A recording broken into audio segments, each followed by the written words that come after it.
So today I want to talk about the certain measures of success that society says we should strive to achieve. Some of the things that make or help you make choices along the way in your life and in your career, and how your upbringing sort of contributes to those choices. And ultimately, the things that you have to come to terms with at the end of the day. So, I'm going to tell you a story about, I guess, my own life and some of the choices that I've made and my own upbringing and the things that I've had to deal with along the way. And I guess in a way, it kind of shows that maybe I'm not successful. And when I say success in the terms of what society says is successful. So right now I'm 33 years old. I'm single, living on my own in Bristol. And I feel like I haven't lived up to my potential. I still feel there's so much more I can do or contribute. But I think how I was brought up and just the choices I've made, my behavior, in some ways has helped me, but also has kind of let me down in a way. So yeah, I guess this is a heavy video, but I think I want to end it on, I guess, what I plan to do next, and maybe I can help you see where the light is as well. So growing up, I was a single child, an only child.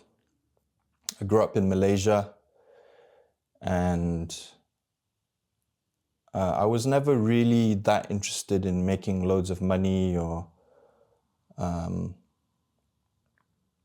never had an idea of, what I should be doing to make money. I only had an idea of what I would think is interesting or what I would find fun.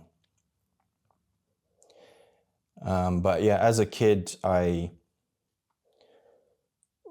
guess it's pretty normal, but you do what kids do. I did what kids do, just want to have fun, right? So I'd always try to have fun with my friends, go out. I used to live in a condo, and we used to play in the condo and, go around your friend's house and play and I guess never really had a concrete idea of what I wanted to do, or had any passions that kind of spoke to me, like, this is my passion. They always say you should have a passion, and passion is the thing that you should make a career out of. But I never really had a passion. I was a creative kid. I liked drawing. I liked just having fun, just having fun. So I grew up in Malaysia. At school, I wasn't really that kind of I wasn't the smart kid. I was just, I would say, average, maybe above average, maybe above average. But I never put effort into my studies. I think it was around between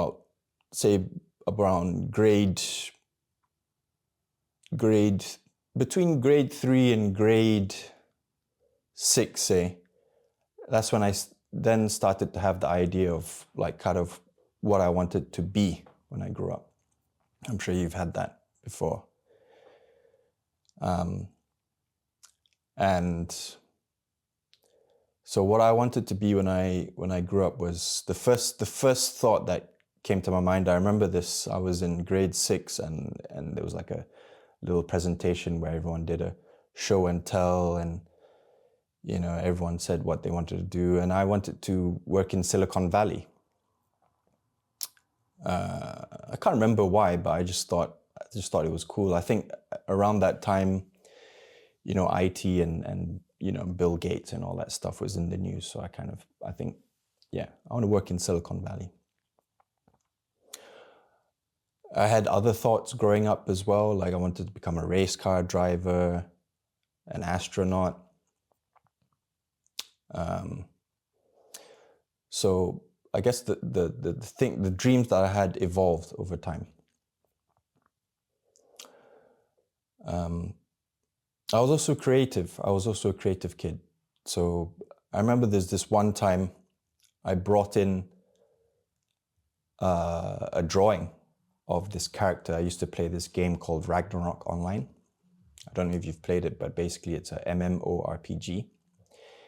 And I just loved it. I just loved playing, and there was this character. I drew this character, and I thought it was amazing. I brought it into school, and I wanted to show people. But no one, pretty much no one looked at it. Like I was on my table trying to show it to people, but there was no real reaction to it. There was no real reaction. And also, I think there was another time as well. I'll come back to that point, by the way.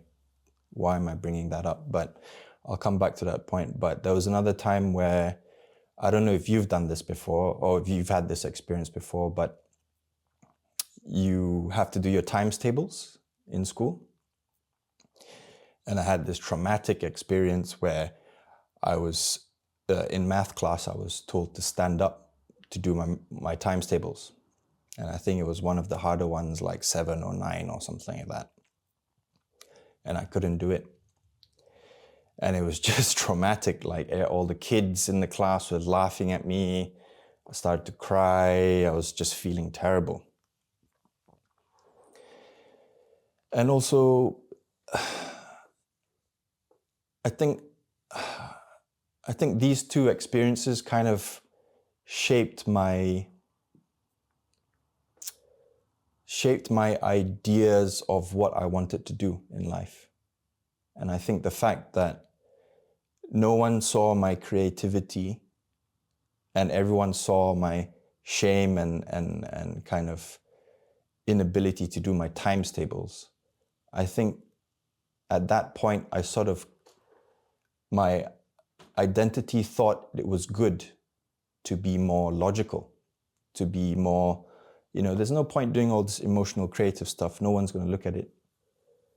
But everyone cared about the logical, intelligent, smart stuff. And so I think that's when I started in school to start feeling a bit like I'm a bit behind, like I need to sort of work hard to be more logical and be more intelligent with all these, math and physics and all that kind of stuff. And, and also my parents as well. So I'm half Chinese, half English. And I don't know if you have a Chinese mum, but Chinese mums are, they show the tough love. They're very much focused on the more logical, intelligent sort of subjects. They see less value in the emotional, creative side. So that's what my mum pushed at home, for me to be good at math. Back then, oil was the oil industry was a big industry. So, she pushed me towards becoming like an engineer or someone that, used the logical side of their brain to make money, basically. So at home, I was also never really while I did continue drawing and being creative at home, that was never really emphasized as something valuable, right? So I think these experiences kind of left my creative side undeveloped. And I developed more on the side of being logical, being exact. There's always an answer to everything. There's no, there's always, you can always work things out with logic. And logic is what's valuable. So I was always pushed in that direction. And also growing up, because I was the only child, I was given a lot of things. I was given a lot of attention. I got all the attention, essentially. I was one of the first few kids in my generation, in my family, that was born as well. So, my grandma, my uncles, all that stuff, they would just give me all the attention, right? Because, my mum's brothers and sisters haven't had a child yet. I was the first child in that generation in the family. So I was given a lot of things. And also, I was also kind of different to the family. I'm half white. So in Chinese culture, or I would say maybe in Asian culture, there's a bit of this, I would say there's a bit of that white privilege that I got as well. I was given preference. So I was given a lot of things. I de-emphasized my creative side. I kind of saw that there was no point kind of pushing my own sort of emotions and creativity. And I just followed what my parents said, what my mum said particularly. I never really developed the side where I was trying to create my own path. So, I grew up with that sort of dynamic, and, I went to uni. Finishing school, I did okay. I actually did really well in my math after taking tuition, and my mum was really happy about that. That kind of reinforced that logical thing a bit more. And I thought that if I followed all the rules and played by the rules and did and worked hard, I would be rewarded.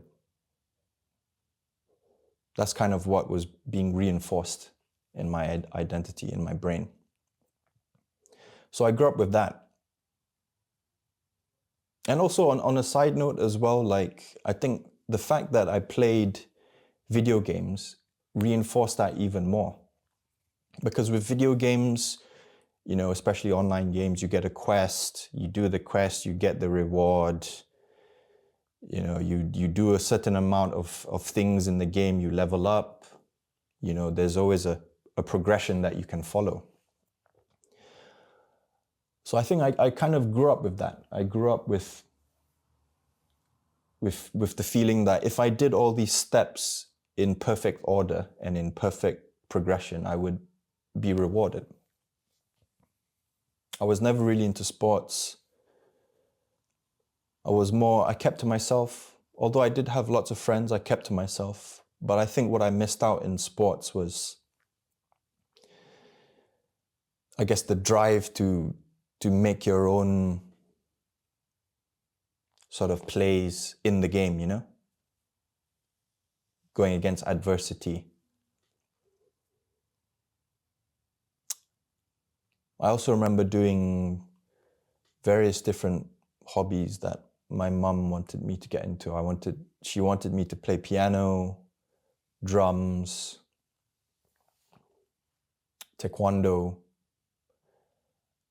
But I eventually quit all of them because I think that you know, at least in the beginning of starting different sports and hobbies and stuff like that, you don't really see that progression. You don't really see that anything is moving. You know, there's a bit of a wall at the beginning. So I think because of all my past experiences with, you know, being more logical and being, you know, playing video games and seeing, you know, if I follow steps, there should be rewards. But I wasn't seeing that in the more creative things, like drums and you know, piano and taekwondo and all that. So I think that just reinforced it even more. So then I think another big thing that also kind of changed or kind of structured how I think is my dad as well. I've been talking about my mum, but I haven't talked about my dad. My dad was more on the creative side, for sure.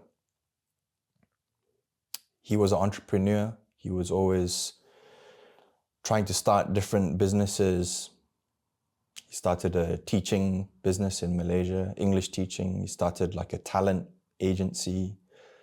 He worked with various different people, doing different deals. I had no idea at the time what he was doing, but he was very entrepreneurial. But my dad was going through a very hard time. He didn't see any success in terms of, say, money. He didn't see much money coming back to him. And, you know, I remember talking to my dad many times, many times, saying, you know, he would promise different things and they would never happen. And also my mum as well would say the same thing, and she would get angry with my dad. But essentially, I think that reinforced it even more. Seeing my dad try to do things on his own, failing so many different times, nothing coming back from that. It kind of reinforced that I should follow the rules. I should just do what people accept and what is proven. And if I'm not seeing consistent results, maybe it's not the thing for me. So that left a mark on me, I think. And I've taken that with me into university. So in university,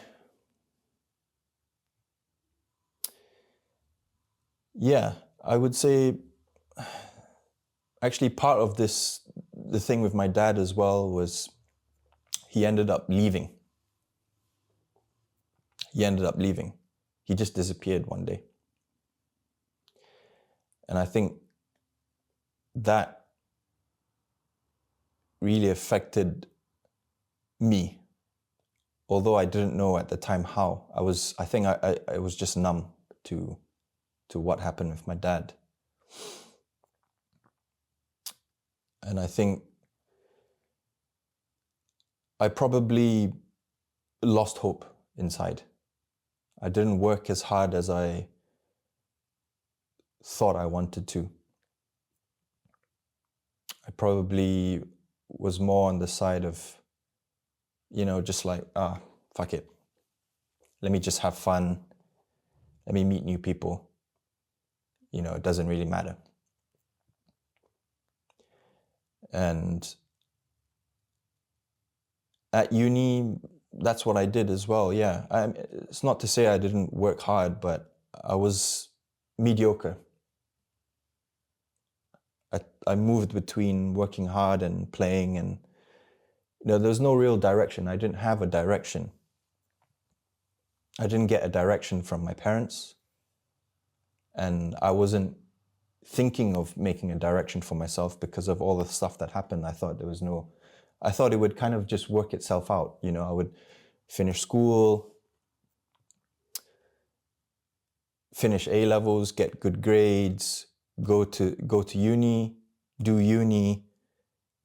I did mechanical engineering at uni. I would get my mechanical engineering degree, get a job, job done. that's how I thought the progression was, right? If my life was an online game. So anyway, I did that, and I finished uni. I got above average grades in uni, and then I started work.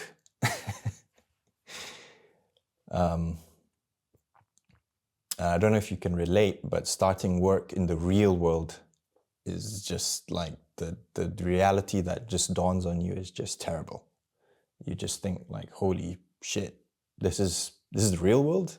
Like, you have to work every day, 5 times a week, 8 hours a day for your money. You have to do this like for the rest of your life. It just dawned on me, and I was like, wow, this is terrible. But anyway, I accepted it. I accepted that. Started working in a engineering firm in London for about 2 years. That was a terrible experience. Terrible, but why am I smiling? I don't know, but I think it kind of helped me grow in a way as well. And it was, I don't know, I look back at it with rose-tinted glasses in a way, like it was my first sort of foray into the world, learning about the real world. But I say it was terrible because, the pay wasn't great. As a graduate, the people in there weren't, my boss was just, he ruled by fear, let's say. And that kind of trickled down into my managers and stuff. My manager she was a piece of work, let me tell you. But, maybe she was going through something as well, and, that's fine. I forgive her. So I did the engineering thing. I was doing that for a while.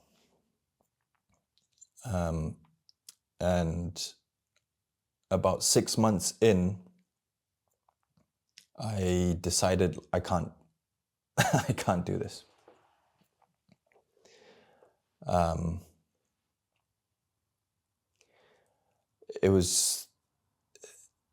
I couldn't see a future there. I couldn't understand how I would get out of that situation. It just didn't align with who I thought I wanted to be. I remember there was one night we went to like a company, you have your company drinks thing, and I saw one of the directors there, and he was maybe about 45, and he looked tired. His eyes were sullen. His demeanor just looked like he was tired, and I thought to myself, like, I don't want to be you. I don't want to be you. I had ideas of becoming a DJ. Actually, I had that idea in uni. I did try to become a DJ in uni, but I never really pushed on it. I never really pushed. I did play at some parties, but I never really pushed, because I think it was because of my core underlying belief that creativity is not rewarded, because of my previous experiences, my dad being all creative and entrepreneurial, and all his things not working out, and me trying to be creative and then not seeing the progression. I never really pushed it because I didn't believe in myself. I didn't believe that it would lead to anything. So I did have ideas of being a DJ. I knew early on that I didn't want to really work for anyone, but I never really pushed on that. So I was, again, in a mediocre, I was in the middle. I wasn't really having any direction. I was going between things, I never really had a strong direction. And then I decided, about 6 months into the engineering job that I'm going to make a drop shipping store. Yeah, drop shipping.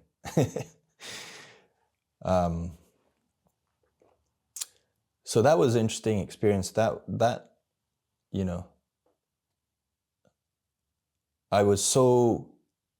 I just hated my job so much that it gave me the fire to work on this thing.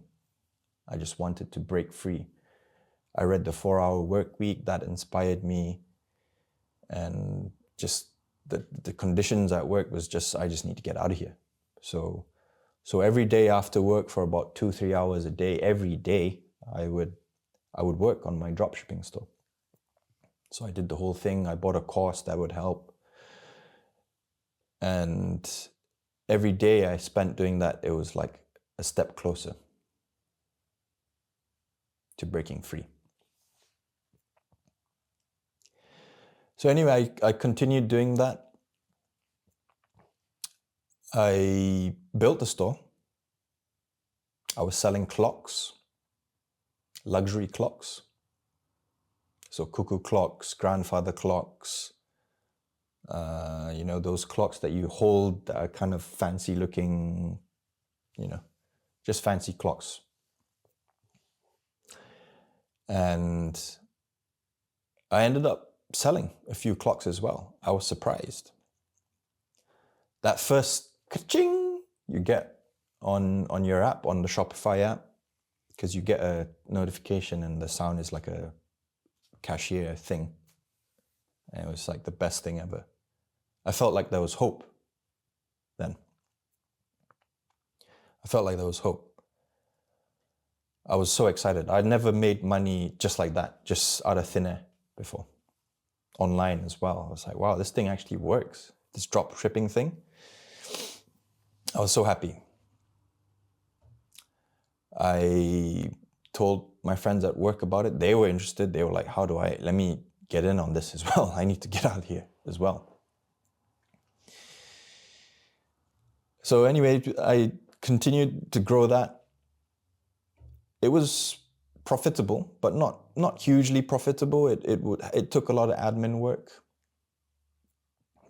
But throughout that whole process, eventually my boss ended up finding out that I wasn't fully into the engineering job, and they laid me off. Essentially laid me off. They pulled me into an office one day and they said, look, like your performance at work, Nathan, is declining. Like, well, what's going on? And this is not what it should be. And I was like at the point where I think I just had enough. I was just like, you know what? I'm just gonna tell him I just want out of this job. I don't see myself as an engineer. I'm not enjoying it. I just told them that straight up, and they just laid me off. So I thought, if I burnt this bridge with engineering, it would force me, it would mean I have to succeed in the dropshipping store. So that's what I thought. So that's what I did. So then I left the engineering job. I moved into another city. I moved to Leeds for a bit, and I was trying to survive on the dropshipping store. But it was really difficult. It was super difficult. It was making a profit, but not enough for me to enjoy the other things in life. And I then I decided to get a job while I continue building the store. So then I moved back to London. I got into a startup. I was the number 2 person in a new bike apparel, cycling apparel startup. And I haven't been in a startup before. That was my first startup. And I thought to myself, like, wow, I'm the number 2 person here. So if this thing goes well, then I'm going to do really well because I'm the number 2 person, right? So I then decided, okay, maybe let me pause the dropshipping store because it's taking too much time, and I want to put my effort, my full effort, into this startup, because I thought that if I did everything right, things would work out. I would be rewarded. So then I did that. I put all my time into the startup. It was a year in, and the startup closed. The startup closed. We weren't making enough money. The boss essentially, it was his first startup as well. So I think the way he managed things was maybe not in the best way possible for the health of that new startup. So anyway, the startup ended up closing. I was upset because I spent a year working on this thing. But then I decided again, I'm not going to work for anyone because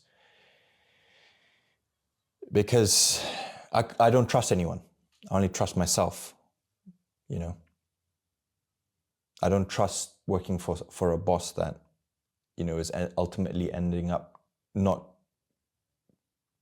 going to make the right decisions, and I want to be able to make the decisions as well, So anyway, I think actually one thing that came out of this whole thing with the drop shipping is the digital marketing skills that I picked up, because I moved from engineering to digital marketing, and that's quite a leap. It's like a 180. So that was good. That came out of that, and I like marketing more. It was more creative than engineering. In engineering, you're just following a set of regulations, and you're not really using that much creativity. So I like marketing. So then I looked for a new job when that startup closed. I joined a medical health startup. But this time it would be different. This time I would work in the startup, but I would build my own dropshipping store again. I would build a new one. I sold that last one, not for much at all. But I sold the last one, and I told myself, look, that was more of a learning thing. The margins weren't great. The admin was high because, clocks end up breaking all the time because they're fragile in delivery. So I ended up selling that. And with all my learnings from all my past experiences, I put it into this new dropshipping store. So that's what I did. So then I started a new dropshipping store selling electric bikes. But this time I thought it'd be different. I started selling in the US because I feel like US consumers are more, say, trigger happy with their spending habits. Electric bikes are way more expensive, so I would have bigger margins, or the revenue would be bigger, and because one bike costs so much, I would have to deal. I could make the same amount with less orders, so there's less admin with that. So that's what I did. So I kind of kept to myself at work, did the work. Never really put in, I did what was asked of me. I never really pushed it further than that. Even though I was in a startup, I could have, but I never really did that. I put in my effort into the store. So I put the effort into the store, had to go through these loopholes to basically sell in the US. And I ended up launching the store, And, I thought this time it would be different. And it was different, actually. It was different. The store ended up selling quite a lot of bikes. I was really happy. I was like, shit, this thing is working. Finally, this is it. This is it. When I finally break away. And this is my thing. This is my direction now. It's proven now that I can get results. I've rewritten the wrongs of my father. I've kind of redeemed my father for his failures because I've done it myself. All the stuff that has happened before doesn't matter. I'm proven now. I'm a proven person now. I'm a made man. So that's what I thought. So everything was going fine. I was making money. And I was getting ready to leave this startup, go full-time into my dropshipping. But then in 2019, 2020, the Cerveza virus came and effectively just wiped out my business, because electric bikes, essentially all the batteries come from China, and I couldn't secure any stock. That means I couldn't sell anything, couldn't do anything for a year to 2 years. It just wiped that whole thing clean. I couldn't do anything. It was just frustrating. It was just so frustrating. I became bitter. I remember there was one day I was just on my bed, just smacking my pillow, for 20, 30 minutes, just all that work I put in ended up nothing again.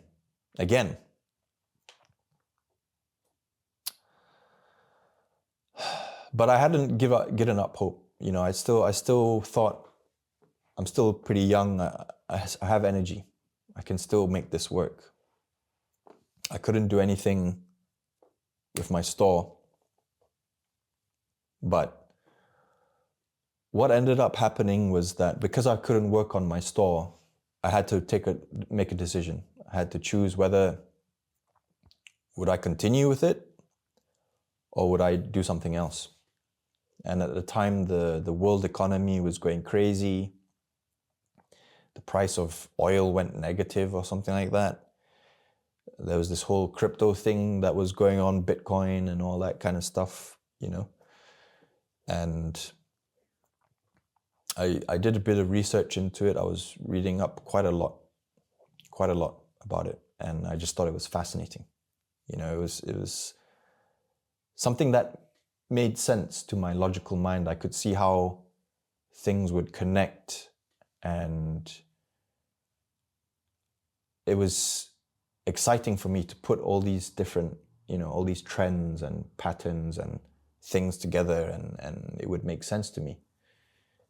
And, at the time I was looking up content, and a lot of the content, crypto content, was crap, to be honest with you. It was very clickbaity and very focused on hype and no real substance to it. I wanted something that was concrete, and there was nothing in the world that kind of had that level of content that I was looking for.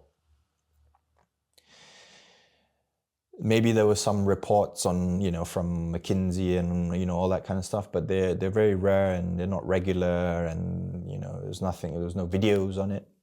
So I decided, what, why don't I create the content that I want to see? I love it. I love reading about it. There's no one doing it. I'm sure other people want to read about it as well. So that's what I did. So I decided to stop my dropshipping store. I sold that, the electric bike store, I sold that. Not for much, I just wanted to get rid of it and start clean. Because I thought I would rather sell a digital product that doesn't rely on any, it's not at risk to any, counterparties, say. It just relies on me. I had thoughts of, learning to code and doing analytics and Python and all that kind of stuff. But I thought, I'm already, I think I was 27 at the time, or 26 or 28, something like that. And I thought, if I start learning code now, it would take me like a year, and I don't know what I'm going to build as well. Am I going to change my career again? Like, I've already changed it once. So I thought, let me just do the YouTube thing, because it's something I can start now. I can start pumping out videos now. So that's what I did. So actually something interesting now that I'm talking about this is, I think my life started out creative, and then the creative thing was put to the side, and the direction, I had no direction. And now that I'm talking through this, I feel like my life has progressively got more creative and with more direction. It's almost like I'm going back to who I was, which I thought it's interesting just thinking about it. But anyway, I started the YouTube channel. I started posting content. I was on furlough at the time. And if you don't know what furlough is, in the UK, because of COVID, companies can claim money from the government to essentially subsidize the salaries of their employees, because they couldn't go to work, they couldn't travel to work. So they could effectively say, you don't have to work, but we'll still pay your employees, because we don't want your employees going into work and spreading around the virus. So I was furloughed. I had all that time, essentially, because I wasn't working. I had all that time to create videos. So I created videos. It was fun. It was really fun. It took a lot, but I liked it. It took a lot of brain power, but it was good. Started posting videos, and channel was doing good. I think I grew the channel to, it was, I think 6 months in, and I got to 5K subs, something like that. I thought that was amazing. That I knew how hard it was to create a YouTube channel. The consistency, the audience, So I was happy with that. There was one video that really just blew up, and I was like, wow, this could be my thing then. This is my new thing. I found my new thing. So I was continuing to do that, I was enjoying it. And then COVID slowly started to die down. I was taken off furlough. And that's when it got really hard. Creating the videos it just took so much effort to create videos. I didn't have the time to do the research, to do the recording, the editing. The editing takes a long time. To output the kind of videos with the quality that I wanted on a regular basis. It was just so difficult. And so I tried thinking of different ways to make it easier. But in that time, I think because of maybe my level of effort within the startup I was working in, because I wasn't emphasizing the startup, I was emphasizing my own thing, right? So I didn't put effort into the startup. And I ended up getting getting not fired, but getting laid off from that startup as well. They said basically it's, your marketing campaigns are not working out, we can't justify paying you. That was frustrating as well, because marketing is I've learned a thing or two about marketing, and it's not only about the messaging and the campaigns, it's about what you're offering as well. And the fact that you're reaching what you think is the right audience with the offer, with the right messaging. Maybe the offer is not quite the right offer. Maybe there's some changes you need to make to the product to make it more relevant. And that in itself is a signal, right, to change the product. But anyway, so from that, I also thought, again, it kind of pushed me towards thinking that I want to be able to create the products. I don't want to rely on someone else's product, because then I had control over it. I don't want to rely on your shitty product, So there, I ended up getting laid off, and then I thought, I really quite enjoyed analyzing crypto and researching cryptos more than digital marketing. So then I thought, okay, let me apply to some blockchain companies. So I applied to some blockchain companies, and I ended up getting a job at a blockchain company as a business analyst, effectively. And that was exciting. That was a new thing. It was exciting. I liked it. I really liked it. And this is the company I'm still at, by the way. I'm still at this company for about 3 years now.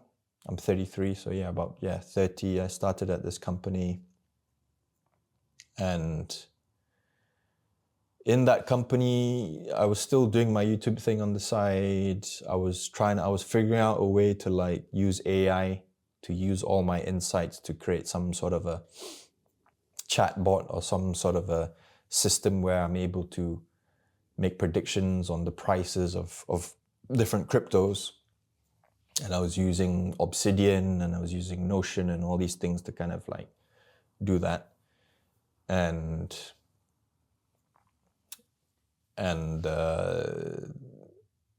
I was doing it, but it still was so difficult. It was just so difficult. I was doing crypto for work, crypto after work, crypto on the weekends. I was just getting burnt out. And the level of content that I wanted to do it took a lot of time, and I couldn't maintain the regularity. It was just too much. And I think I tried keeping it up, but it was just, my body didn't want to. It was just burnt out from all the crypto. So now this brings us up to where I am now, actually. And recently I've been feeling quite almost shameful of where I am in life. I never really had a direction. I have friends who have a direction, and they're doing much better than me in terms of money. And I've always been jealous of them. I've always thought if only my parents pushed me in a certain direction, or if only they encouraged my creativity or helped me learn some skills that would be more useful in the real world, I would be more successful. I feel quite bitter about that, but I also know it's not only their fault as well. I mean, my parents had their own lives going on as well, and they had me, and they were also struggling with money, and they were working, and they have their own problems from their parents, their own baggage as well. So, I think it's a combination of things, but yeah, I never really had a direction. I still feel shameful about it. I'm 33. I should have more than I have right now. I'm single as well. Like, I don't own a car. I don't own a house. I don't particularly know where I want to live as well. I don't particularly know what my next step is. I don't know where I'm going to find my success. I put on a good face, but I'm quite shameful about it. I feel insecure about it. I don't want to tell people about it.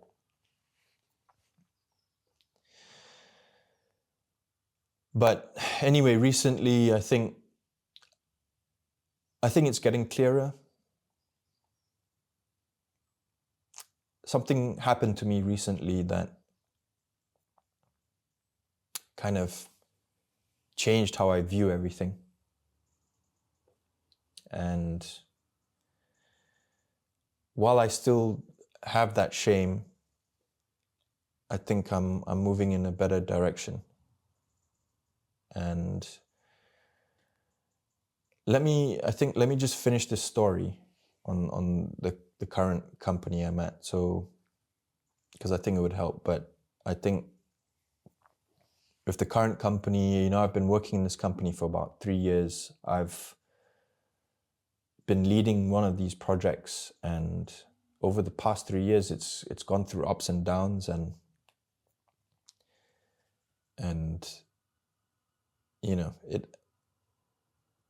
it's come to this point where I don't know if I feel like I'm going to get laid off again from this company if something doesn't change in the near future.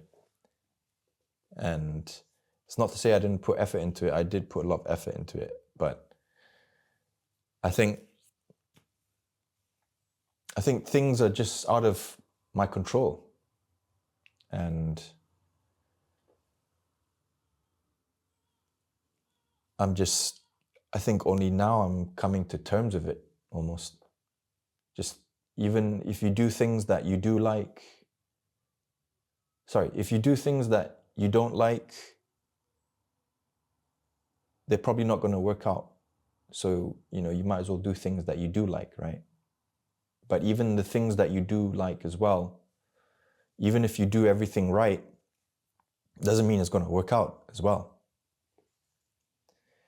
And I think I'm just coming to terms with that now as well, because in this company, I've done almost everything I think I could, and it's still not working out. Like, basically, we're trying to sign this big client and it's still not happened yet. And I haven't realized sort of my next direction on this until something that has happened to me recently, which is basically I lost someone that I really love, and that opened my eyes to who I am in a more deeper way, and not just the things that I'm aware of, but all the things that I'm not aware of, and my various projections, and the things that I have learned from society that I project onto myself, which may not be true, and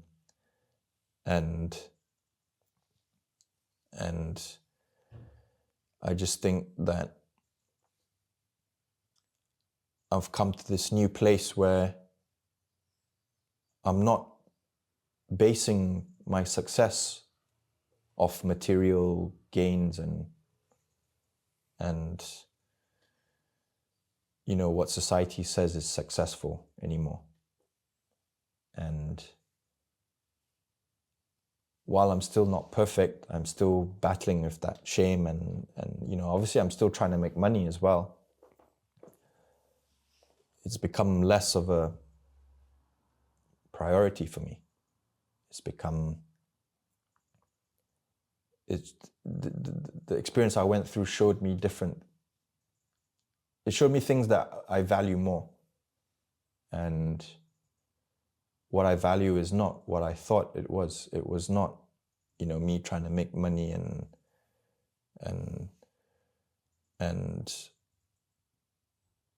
trying to appear successful.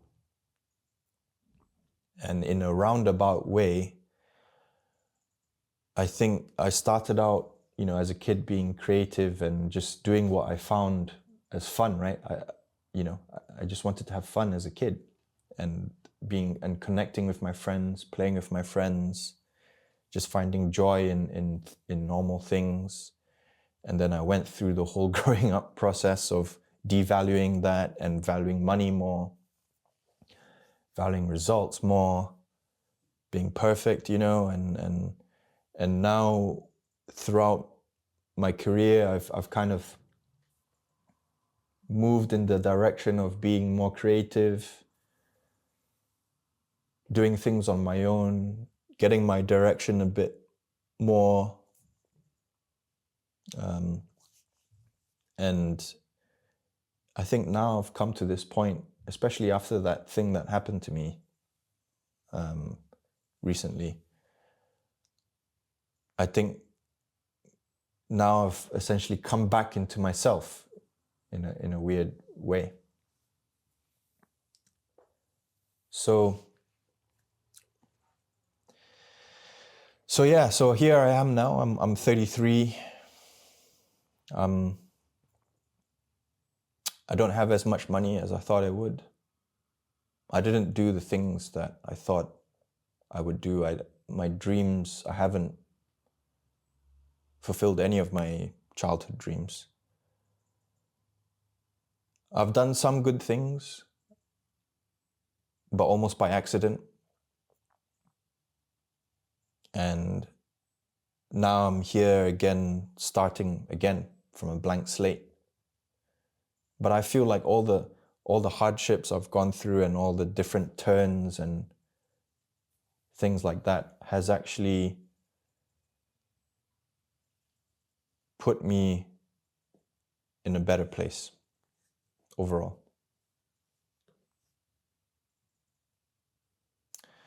I think my message to you is things aren't as bad as they seem. They're only bad because you think they're bad, and you think they're bad because of how you grew up and what society says you should value, and maybe what your parents say you should value, and what the media says you should value. But things aren't as bad as they seem.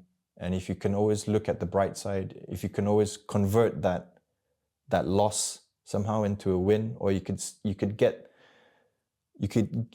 extract the lesson from that loss, I think it would push you in the right direction. Because that's what I've found in my life. I feel like I've everything is a stepping stone in my life, almost. And I think it's pushed me to where I am now, and I think it'd be useful for you to learn more about yourself and maybe see that it's not so bad as well. Just because you're a certain age, or you haven't got the latest car, or I don't know, latest phone or whatever, does that really matter though? No, it doesn't really matter. Everything you think that matters is what actually society says that matters, and it's not what you say that matters. So I think you should find out what you think matters for you. And I think I've done that now. Well, not perfectly, but I think I'm on the right path. And yeah, I don't know, I just thought I would share that with you. And yeah, I'll see you next time.